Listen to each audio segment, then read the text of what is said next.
The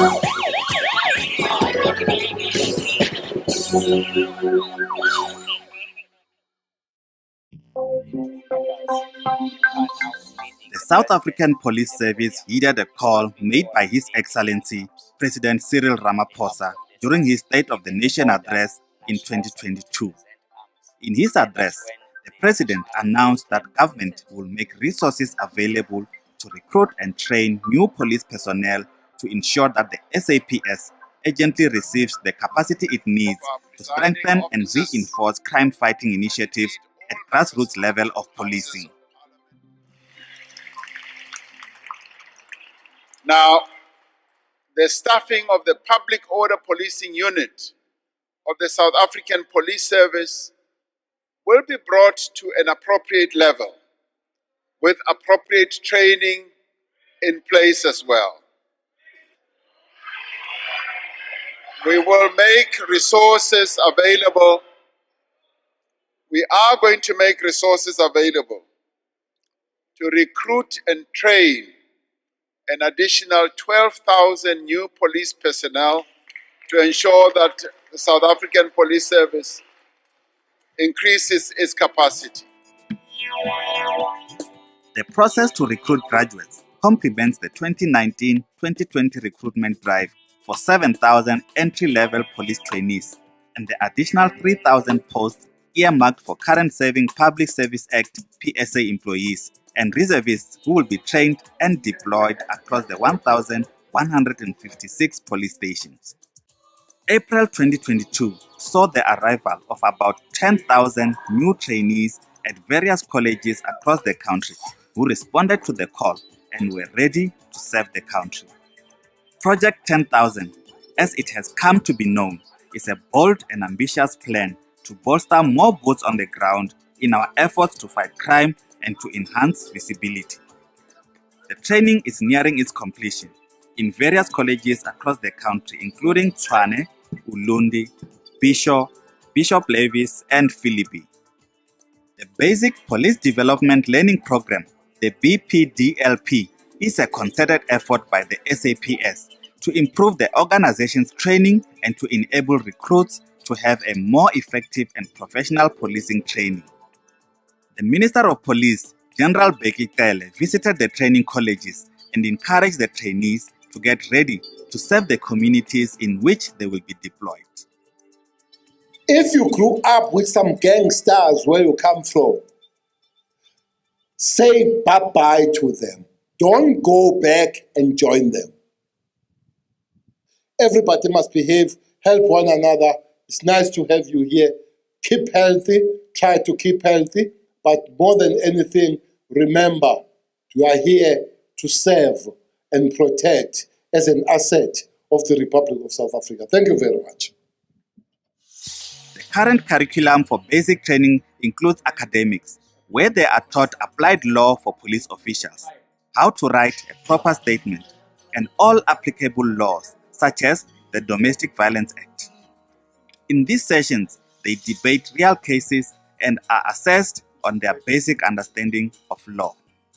They do role plays and experience scenarios in a real community service center and how to treat victims of crime. They are also taught street survival, which includes tactical and survival techniques and training in handling a firearm and other shooting methods. They are equipped with basic self-defense skills and how to effect an arrest. They also participate in physical training in the form of a skill and fear circuit, which allows them to maintain a certain level of fitness. They run and they also do cardio-related exercises. The SAPS is a highly structured, hierarchical, and discipline-oriented organization. Therefore, command and control is an essential part of the training. They are also taught drill, how to salute, and how to march in unison.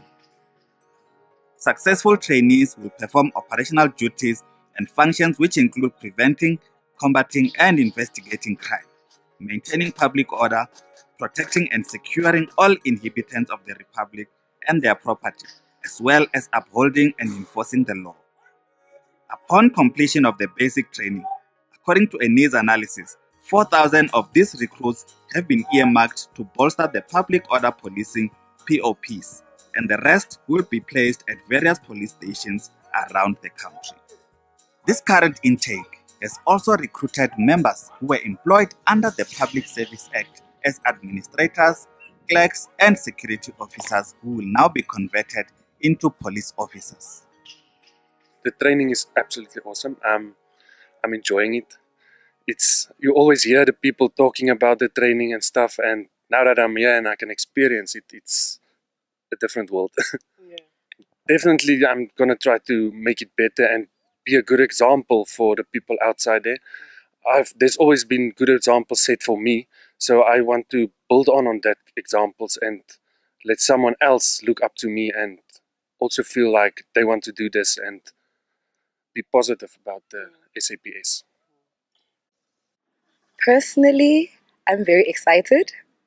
I have been looking forward to it since I started applying, because when you're at the back seat as an administration clerk, you're looking at it, you're looking at the change and the positive aura that the police bring into society, and you just want to be a part of it. So upon applying, that was where my head was at. So now I feel like it's actually a reality. It's actually coming true. So I'm very happy about it and very excited. I feel like it's bringing a change. I feel like Project 10,000 is different. It's unlike all the past few years where I've been actually following. The SAPS has never taken such a big project at the same time. So this is a time for change for SAPS. And I feel like it came at a perfect time where the society needs a lot more police members. So I think this is a good change and a good direction for SAPS. We always tend to forget that, okay, as police, we are the ones that are supposed to be examples. So I also want to join that team. I want to be the example. I want a little girl to look up and say, I just want to be like her one day when I grow up. So that to me is being a hero, being someone that when a person is with, they feel safe, they feel comfortable without even you opening your mouth. With just looking at you, looking at the way you are, the way you present yourself, I feel like that's what I want to be. That's the police member I want to be. The Basic Police Development Learning Program is internationally benchmarked on various other law enforcement agencies to align and standardize the curriculum and methods with other respected countries. All our academies are accredited institutions as required by law, and the graduates will leave the training academies with an NQF Level 5 aligned qualification as administered by the South African Qualification Authority. The training that they are undertaking is world-class, and the SAPS management is confident that they will be ready to be law enforcement officers upon graduating from the various colleges in December. We went internationally to benchmark and see how are they doing their work in terms of the different firearms, how do they do their training in terms of the tactical policing. We also, which is part of the last module that we are doing, and also we look at that. And then in terms of crime prevention, we look at different philosophies, different countries that we're utilizing. But we had to go back to our country to say, yes, we've learned a lot in different countries where we visited, but what is going to work within the context of South Africa? That is how then it differs. This is custom made for South Africans because it will address the need of South Africans. The National Commissioner of the South African Police Service, General Fani Masemula, has thanked Division Human Resource Development as well as Human Resource Management for successfully recruiting this intake in response to the call made by the President.